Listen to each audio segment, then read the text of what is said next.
If you see her and you try to see what's up, say who the who? Hold on, I need y'all to see the whole fit.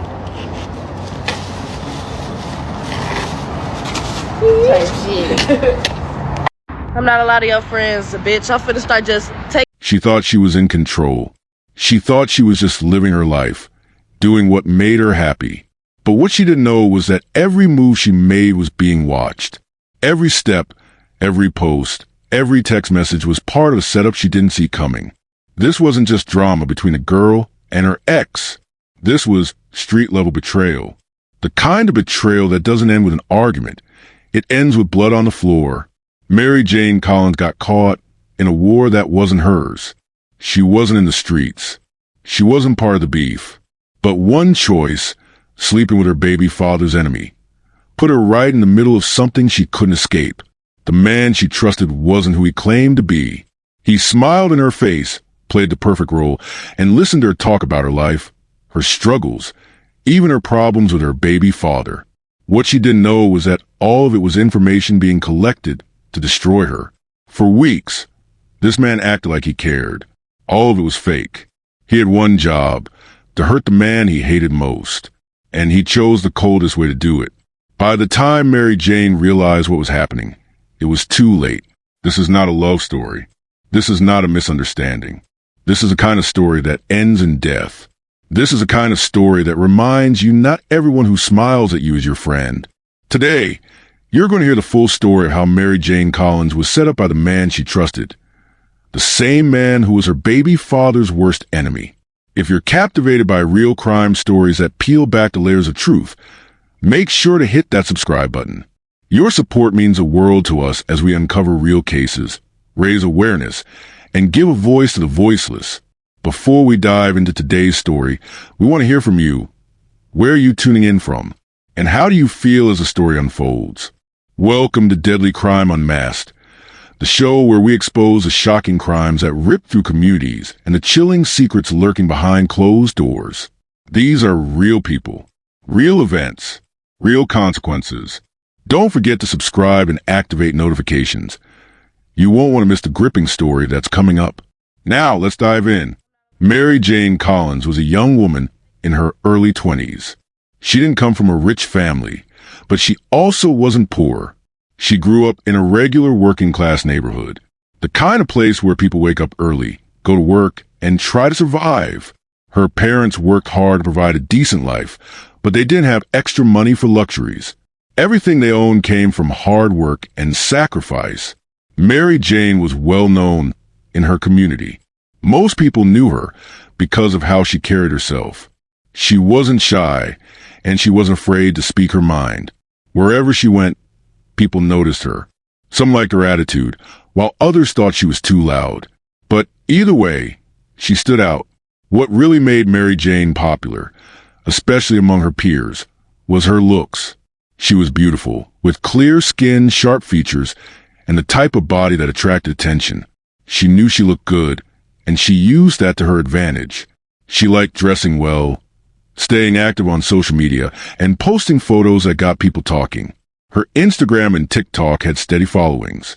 People often watched her dance videos, her selfies, and her clips from parties or outings with friends. Even though she seemed like she was having fun online, her personal life wasn't that perfect.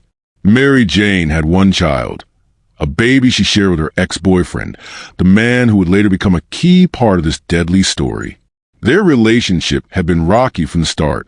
They argued a lot, sometimes over serious things like their child's well-being, and other times over petty issues like who was texting who. Their relationship didn't last, and they eventually broke up for good. After the breakup, things didn't get easier. Co-parenting with someone you don't fully trust is never simple. They still had to see each other because of their child, but every meeting could easily turn into an argument. Friends close to them said that sometimes they tried to keep things peaceful for the sake of the baby, but other times their beef spilled out into public spaces and social media. As things with her baby father got more complicated, Mary Jayne started looking for attention elsewhere. Like many young women who feel hurt by an ex, she started talking to other men. At first, it looked like she was just trying to move on with her life. But the problem wasn't that she was dating again, it was who she chose to date.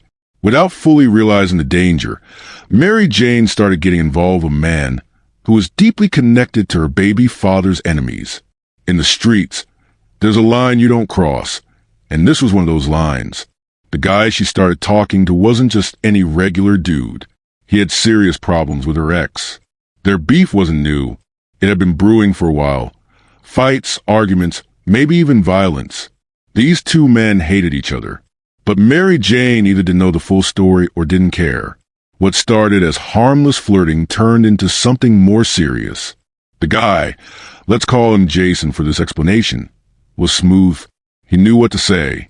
He didn't approach her by talking about the beef with her baby father. He acted like that wasn't his business. To Mary Jayne, it looked like a new start. Someone fresh. Someone who didn't come with drama. But that was just on the surface. Behind the scenes, Jason had a motive. To him, Mary Jayne wasn't just a girl to date. She was a way to get revenge. In the street world, hurting someone's family is one of the quickest ways to disrespect and humiliate an enemy. Jason didn't need to physically fight his rival when he could go after something personal. And nothing was more personal than the mother of his enemy's child. It all started when Mary Jayne met Jason. This wasn't a random meeting. Jason already knew who she was before they ever spoke. He had been watching from a distance. He knew she was the baby mother of his enemy. That was the only reason he got close. Jason wasn't loud about it. He didn't walk up to her saying, "I know who you are." Instead, he played it cool, smooth, calm. He introduced himself like a regular guy. His words were sharp, planned, and carefully chosen. He complimented her, but not in a way that looked desperate. He gave her just enough attention to make her curious about him. From the first conversation, Jason controlled the room. He knew exactly what to say to make her feel seen. He knew how to make her laugh, how to make her feel special, and he acted like he didn't even care about who her baby father was. That was part of the trick. By pretending he didn't know, it made him seem innocent. It made it look like this was all just two people meeting by chance. But nothing about it was by chance. Every move was planned before the first word was spoken. After that, Jason started showing up more. If she was at a party, he was there. If she posted online about going somewhere, somehow he would be around. Bit by bit, he made himself part of her world, like it was natural. Then came the next step, building trust. Jason knew that if he pushed too hard, she would get suspicious. So he didn't rush it. He took his time. He invited her out for simple things. Dinner here, a movie there. It started small. Nothing serious. That's how trust is built. Slow, steady, and quiet. When they were out, he didn't just focus on flirting. He played the good listener. Anytime she spoke about her life, he paid attention. And when she talked about her problems with her baby father, he leaned in closer. He acted like he cared. He gave her advice. He agreed with her when she complained. That's how he kept pulling her closer, one conversation at a time. Jason knew that the more she talked, the more information she gave him. And the more information he had, the easier it would be to finish what he came to do. While all this was happening in front of her, something different was happening behind the scenes. Behind closed doors, Jason was telling his real friends the truth. He wasn't dating her because he liked her. He wasn't spending time with her because he cared. He was on a mission. His goal wasn't love. It was revenge. This wasn't random beef. Jason and her baby father had real problems. Deep ones. Problems that started long before Mary Jayne ever got involved. This was street-level drama. Money, fights, disrespect. It was all there, and Jason felt like he had been disrespected for too long. He didn't want to fight in the open. He wanted to hit his enemy where it would hurt the most. And the best way to do that was by going after the mother of his child. Jason told his friends the whole plan. Get close to her, make her trust him, and then destroy her. He didn't even hide his thoughts when he was with his close circle. This wasn't about feelings or relationships. It was about sending a message. As the weeks went by, Mary Jayne had no idea she was walking deeper into a setup. Every date they went on, every phone call they shared, every joke they laughed at, it was all part of a bigger trap. To her, It felt like a new relationship. To Jason, it was a slow-motion setup, step by step, just like he planned it from the start. What made this setup even more dangerous was how normal everything looked from the outside. Nobody around her could tell that this was a mission, not a relationship. And by the time anyone realized what was going on, it was already too late. Jason wasn't there for love. He was there for revenge. And the setup was almost complete. Jason had been patient from the start. This wasn't a rush job. He knew that in order to pull it off properly, he had to get close enough to strike when it mattered most. It wasn't going to happen on the street, not in public, not somewhere random. This was going to happen when Mary Jayne felt the safest. Weeks before, Jason had played the long game. Texas calls, showing up where she hung out, always cool, always friendly, never aggressive. He wasn't after a one-night stand. He was after a full setup. And Mary Jayne fell into it step by step. Every late-night phone call, every ride to her place, every private moment. They were all part of the trap Jason was building. The perfect moment didn't take long to come. One night, after spending the evening together, Jason and Mary Jayne ended up alone at her apartment. To her, it was just another night with the guy she had been getting to know. To Jason, it was a final act.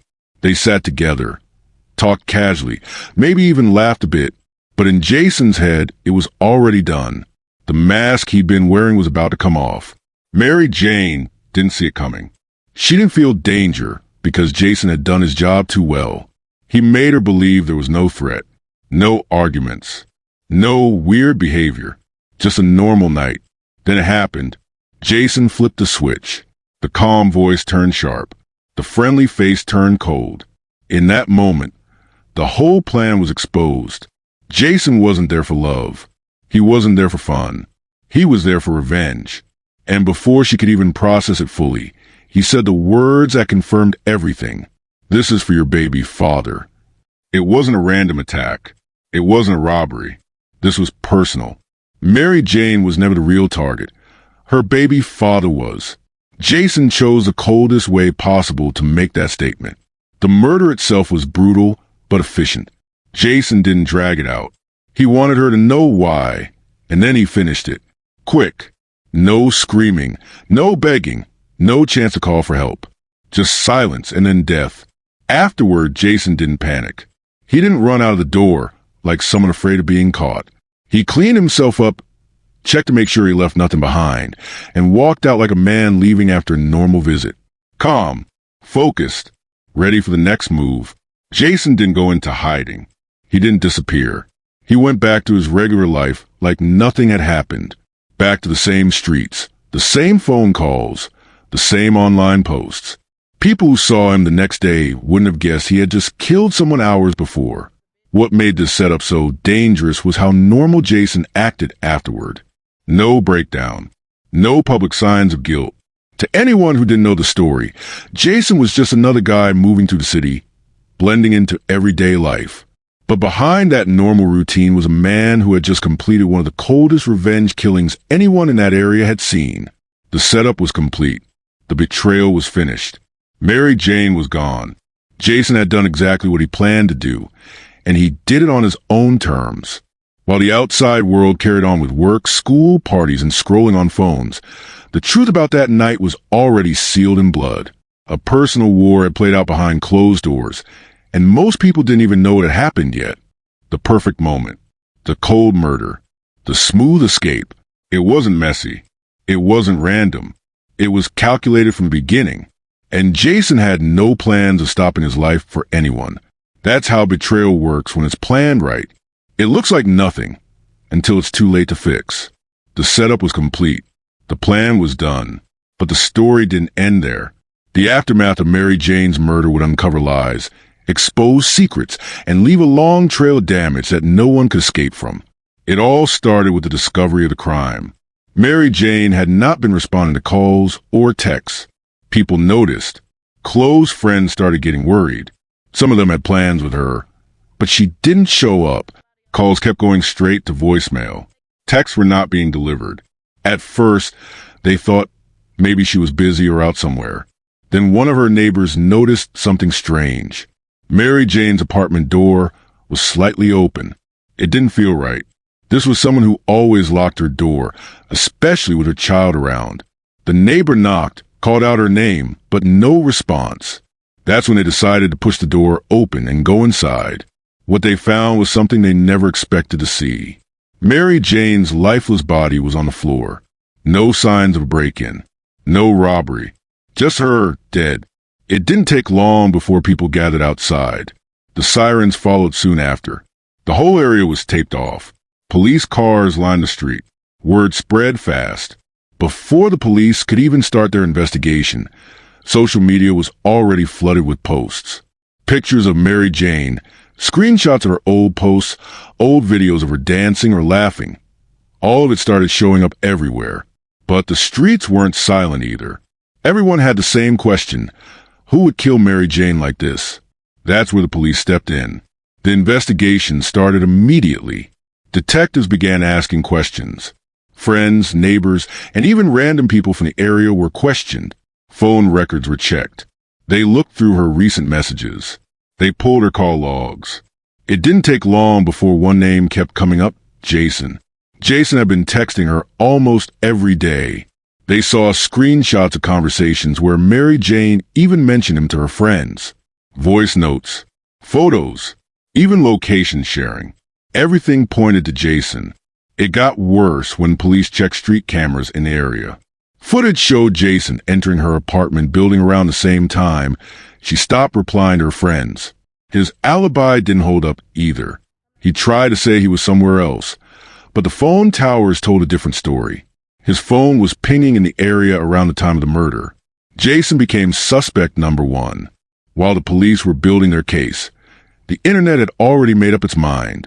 Social media went into full breakdown mode. Some people blamed Mary Jayne. They said she played with fire by dealing with her baby father's enemy. Others said it wasn't her fault, that the men in her life dragged her into their own street drama. Every post about her became a debate. Some people argued about loyalty. Some argued about the streets. Others just posted RIPs without saying much more. But one thing was clear. Everybody knew she was set up, and everybody knew who set her up. The people who knew Jason in real life stayed silent. Some of them deleted their social media accounts to avoid being dragged into the mess. Some of his friends acted like they didn't know what was going on. But behind closed doors, everybody was talking. The police kept digging. They collected all the evidence they needed. By the time they were done, the case against Jason was strong. He wasn't just a suspect anymore. He was a killer. News outlets picked up the story next. Headlines read things like, "Young mother murdered in cold blood by her ex's enemy," and "Social media influencer found dead after set up by trusted friend." Mary Jayne's face was on every major platform. Her story wasn't just local anymore. It had gone national. Jason was arrested. The evidence was stacked against him. Messages, video footage, witnesses, everything pointed at him. And even though he tried to act like he was innocent, the facts were clear. If the story gripped your heart and left you questioning the truth, don't forget to hit that like button and share it with others who need to hear it.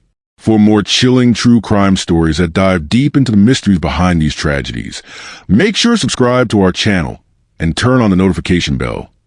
You won't want to miss our latest updates, investigations, and thought-provoking discussions. Thank you for being part of this journey with us as we uncover the truth and seek justice. Together, we can make a difference. Stay safe, stay aware, and we'll see you in the next one.